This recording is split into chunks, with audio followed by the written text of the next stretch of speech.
tell us a little bit more about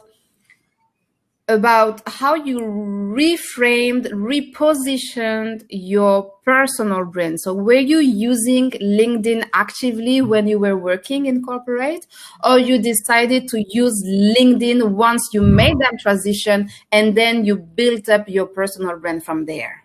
So I'll tell you now, that's a really, really interesting story. I actually started using LinkedIn way back in 2012 or 13 or something like that. And I was working for this one organization that did not understand it.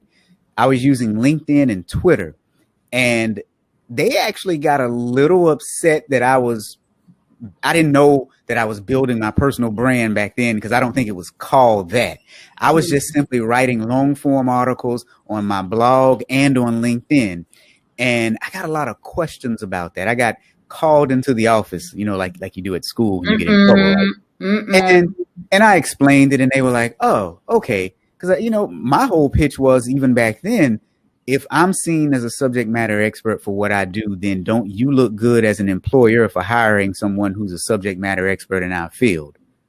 And they were like, oh, yeah, that kind of makes sense. So then fast forward to, but then I slowed down my LinkedIn activity and my Twitter activity, because I was thinking, well, I won't rock the boat. So then you fast forward to about 2019 or so. I picked back up again.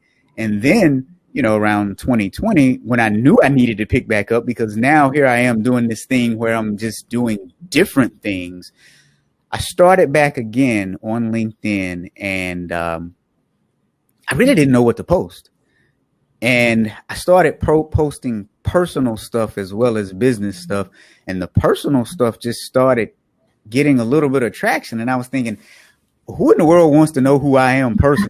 Like, why do you care? Like, why do you care about that? I mean, I'm nobody, right? Misconception number one when it comes to personal branding. Right. Exactly.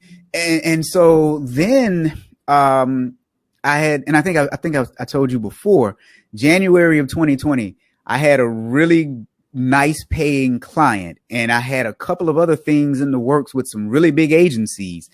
And I was doing training, in-person training, and it was looking pretty good.